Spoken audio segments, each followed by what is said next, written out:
दोस्तों, welcome to lift number 13। आज की कहानी हमें भेजने वाले ने नाम अपना अनोनिमस रखने को कहा है। ये कहानी ओस्मानाबाद महाराष्ट्र से है। 2020 का समय था। मैं भैरव बाबा की साधना शुरू कर रहा था। मेरे गुरुजी ने मुझे भैरव बाबा की साधना बहुत अच्छे से सिखाई थी और बहुत कठिन थी। बट मुझे मेरे भैरव बाबा पर पूरा विश्वास था कि मैं इसमें सफल होऊंगा, और ऐसा ही हुआ। उसके कुछ दिनों बाद मेरे गुरुजी ने मुझे शाम को एक दिन तुरंत घर पे बुलाया। जल्दी आओ, मुझे कहीं निकलना है। मैं उनके निर्देश अनुसार उनके घर पहुंच गया। घर पहुंचते से मेरे गुरुजी ने मुझे बोला कि गाड़ी पे बैठो, और मैं वैसे ही उनके साथ पीछे बैठ गया और हम चलने लगे। मुझे थोड़ा सा अटपटा तो लग रहा था, पर फिर भी मैंने सोचा कि नहीं पूछूं। पर कुछ दूर चलते ही मैंने मेरे गुरुजी से पूछा कि गुरुजी, हम तो शहर के बाहर आ गए हैं, हम कहाँ जा रहे हैं? गुरुजी ने बोला कि हम एक पास के गांव में जा रहे हैं। एक लड़की पे जिन आ गया है। ये सुन के तो मेरे रोंगटे से खड़े हो गए, क्योंकि शाम का समय हो चुका था, धीरे धीरे अंधेरा हो रहा था। पर मुझे लगा कि ठीक है, गुरुजी हैं तो कोई दिक्कत की बात नहीं। मैं उनके पीछे बैठा रहा। मैंने ज्यादा कुछ पूछा नहीं। जैसे ही उस गांव के पास पहुंचे, एक गली में गुरुजी ने गाड़ी मोड़ ली। गुरुजी ने बोला कि इसी गली में हमें जाना है। हम उस गली में चलते रहे, पर कुछ तो अजीब था उस गली में। सब घर एक ही जैसे थे, दोनों तरफ। हम कुछ 2.5-3 किलोमीटर चले। सारे घरों की लाइट जली हुई थी, गेट खुले हुए थे, पर पूरा सन्नाटा। एक भी इंसान नहीं दिख रहा था। पूरा शांति थी। ये हमें थोड़ी से अटपटा लग रहा था। और 2.5-3 किलोमीटर चलने के बाद ही गुरुजी ने बोला कि हमें यहाँ से गाड़ी मोड़ के वापस निकल लेना चाहिए। मैंने उनके निर्देश अनुसार वैसे ही करा, और हम गाड़ी मोड़ के हम हमारे गांव की तरफ वापस निकल गए। दूसरे दिन हम लोगों ने फिर संकल्प लिया कि हम अब जाते हैं वहां पे। हम उस गांव वापस जाने लगे, और उस गांव पहुंचते से ही मेरे रोंगटे से तब खड़े हुए जब मेरे को वो, ना तो वो गली दिखी, ना तो वो घर थे। वहां कुछ भी नहीं था। ये ऐसा कैसे हो सकता है? तब गुरुजी ने बोला कि भैरव बाबा ने हमें बचा लिया है। हम थोड़ी ही देर में उस लड़की के घर पहुंच गए। उस लड़की के मम्मी पापा से बात करते समय वो दोनों बहुत रो रहे थे। उन्होंने बताया कि हमारी लड़की ना तो 3 दिन से कुछ खा रही है, ना कुछ पी रही है। पूरी उसका शरीर पीला पड़ चुका है। आंखों जैसे गड्ढी जैसे हो गए हैं। और हम शुद्ध शाकाहारी ब्राह्मण परिवार हैं, और ये हमें बस चिकन मांग रही है। ये सुन के हमें कुछ तो अटपटा लग रहा था। उन्होंने ये भी बताया कि उसके रूम में हर जगह खरोचे हैं। दीवालों पे कुछ ऐसी खरोची थी जैसे किसी जानवर के ने कर दी हो। पर नहीं, ये जानवर का काम नहीं था। ये उसके अंदर बैठे हुए उस जिन का ही काम था। उस नन्ही सी लड़की के हाथों पे, पैरों पे और हर जगह पे इतनी बड़ी बड़ी खरोचे थी, जो कि देख के ही दिल दहला रही थी। गुरुजी ने उसको देखा और कहा कि आप लोग मुझे थोड़ी देर का समय दें इस लड़की के साथ, और आप सब बाहर जाएं। निर्देश अनुसार उसके मम्मी पापा बाहर गए, और अब उसके रूम में मैं, गुरुजी और वो लड़की थी। गुरुजी ने उसको जोर से डांट के पूछा, कौन है तू? वो लड़की कुछ नहीं बोली। गुरुजी ने उसको फिर से पूछा, कौन है तू, जल्दी बता। इस बार वो लड़की थोड़ी सी सकपकाई। वो हमसे आंखें नहीं मिला रही थी। वो इधर उधर देख रही थी।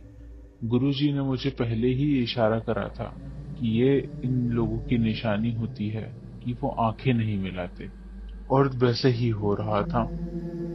तुरंत गुरुजी ने उसके ऊपर वापस जोर से डांट के बोला, कौन है तू? तब उसने गुरुजी की तरफ चिंगाड़ते हुए बोला, मैं नहीं बताऊंगा। उसकी आवाज इतनी खतरनाक थी, ऐसे लग ही न रहा था कि कोई 11 साल की बच्ची ऐसा कर रही है। ऐसा लग रहा था कि कोई 60-65 साल का आदमी बात कर रहा है। गुरुजी ने उसको बोला, कैसे नहीं बताएगा? तू जानता है मेरे पीछे शक्ति किसकी खड़ी हुई है? उसने हंसते हुए बोला, तुम जानते नहीं हो कल तुम्हें कहाँ भटका दिया था? ये सुनते से ही गुरुजी और मेरे तो रोंगटे खड़े हो गए थे। हम दोनों ने एक दूसरे की तरफ देखा और हम सब कुछ समझ गए थे कि कल वो जो था वो सब इस जिन का भ्रम था, माया जाल था, हमें फंसाने के लिए। और वो जोर जोर से कभी हंसती कभी रोती, और वो इतनी तेज रोने लगी कि उसके मम्मी पापा वापस आप भाग कर आ गए। उन्होंने पूछा, क्या हुआ? गुरुजी ने बोला, आप लोग चिंता न करें, ये आपकी बच्ची नहीं है, इसके अंदर का जिन है जो रो रहा है। और एकदम से उसने गुर्राते हुए बोला, अब तुम लोग भी नहीं बचोगे। ये सुनते से ही गुरुजी ने बोला, आप लोग प्लीज वापस बाहर जाएं, मुझे थोड़ा टाइम दीजिए। गुरुजी ने जोर जोर से भैरव बाबा के मंत्रोच्चारण शुरू कर दिया। जैसे ही मंत्रोच्चारण शुरू हुआ, उसका बर्ताव पूरा चेंज सा होने लग गया। वो वो अब चिड़चिड़ी सी हो रही थी, घुर्रा रही थी। वो ऐसे जोर जोर से हिल रही थी जैसे कि कोई जानवर हिल रहा हो। मेरे को सबसे अजीब बात तो तब लगी जब उस रूम में भारी से भारी चीज भी ऐसे हिल रही थी जैसे कि भूकंप सा आ गया हो। और वो जोर जोर से रोती, कभी चिल्लाती, कभी दहाड़ती, और हमें ऐसे डरा रही थी जैसे कि कोई शेर आ गया हो। उसने जोर से बोला, ये सब बंद कर दो, बंद कर दो। ये सब सुन के मुझे तो बहुत डर लग रहा था, पर मेरे गुरुजी को अटल विश्वास था कि हम भैरव बाबा की शक्ति से उसे ठीक कर पाएंगे। मेरे गुरुजी ने और मंत्रोच्चारण की ध्वनि तेज कर दी। ये सुनते से ही उसके अंदर तो पता नहीं क्या आ गया। उसने अपने ऊपर ऐसी खरोंचे मारने शुरू कर दी। उसने अपने शरीर को ऐसे तोड़ना शुरू कर दिया जैसे कि कोई प्लास्टिक का टुकड़ा हो।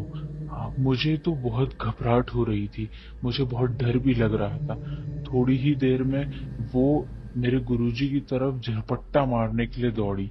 मैंने बीच में आके रोका तो उसने मुझे ऐसे धक्का दिया और मैं दीवार पे जाके ऐसे गिरा जैसे कि कोई बहुत मजबूत आदमी का धक्का था। और वो इतनी छोटी सी 11 साल की लड़की मुझे ऐसे कैसे कर सकती है? ये सोचते ही मैं सोच ही रहा था कि गुरुजी ने मुझे बोला कि जल्दी खड़े हो और भैरव अष्टकम का पाठ शुरू करो। उनके निर्देश अनुसार मैंने भैरव अष्टकम का पाठ शुरू कर दिया।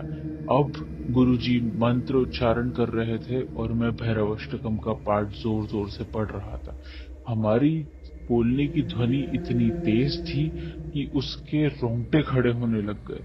वो अपने कानों पे हाथ रख के जोर जोर से चिल्लाने लग गई, बंद कर दो, बंद कर दो। उसकी वो डरावनी सी आवाज मुझे इतना दिल दहला रही थी कि मेरा मन हो रहा था कि मैं वहां से निकल जाऊं। पर मुझे मेरे गुरुजी और मेरे भैरव बाबा पे बहुत विश्वास था, इसलिए मैं सकपकाते हुए भी मंत्रोच्चारण रोक नहीं रहा था। थोड़ी ही देर में वो शांत होने लग गई। उसने घुटने टेक के बोला गुरुजी के सामने, मुझे माफ कर दो, मुझे माफ कर दो, मैं इसको इमली के पेड़ पे मिला था। मेरे गुरुजी समझ गए ये कोई आशिक जिन था। उसने कहा, मैं इमली के पेड़ पे बैठता हूँ और ये नीचे यहाँ पे खेल रही थी, तभी मुझे ये पसंद आ गई और मैंने सोचा कि इसको ले जाऊंगा। गुरुजी ने उसको हंसते हुए कहा, अब भी ले जाना चाहता है क्या? ये सुनते ही वो जोर जोर से रोने लग गया। और गिड़गिड़ाने लग गया कि मुझे माफ कर दो, मुझे जाने दो। गुरुजी ने उसके सर पे हाथ रख के जोर से वापस मंत्रोच्चारण शुरू कर दिया। कुछ ही देर लगातार गुरुजी का मंत्रोच्चारण चलता रहा और वो बेहोश हो गई। थोड़ी देर में बाद गुरुजी ने वहां पे बैठ के ध्यान शुरू कर दिया। वो ध्यान कुछ ऐसा था कि मुझे कुछ महसूस हो रहा था। मैं इतना नया था इस चीज के लिए कि मुझे पूर्वाभास भी नहीं था कि ऐसा कुछ हो सकता है। पर वो ध्यान गुरुजी का हो रहा था और मुझे यहाँ पे खड़े खड़े महसूस हो रहा था कि हमारे यहाँ पे कुछ एनर्जीज फ्लोट कर रही हैं। ये देखते देखते थोड़ी देर बाद गुरुजी ने खड़े हुए और हम लोगों को सबको मिलके बताया कि अब ऐसा कुछ भी आगे नहीं होने वाला है। वो दिन जा चुका है। आपकी लड़की बिल्कुल स्वस्थ है। आज मैं उनके घर वालों को काफी अच्छे से जानता हूँ। वो लड़की स्कूल में काफी अच्छे से पढ़ाई कर रही है। वो काफी स्वस्थ है और खुश है। और ऐसे ही भैरव बाबा की कृपा हम सब पे बनी के रहे। Thank you. तो कैसी लगी आपको ये कहानी? कमेंट करके हमें जरूर बताइए। और याद रखिए, लिफ्ट नंबर 13 का दरवाजा हमेशा खुला है। भैरव बाबा की जय हो।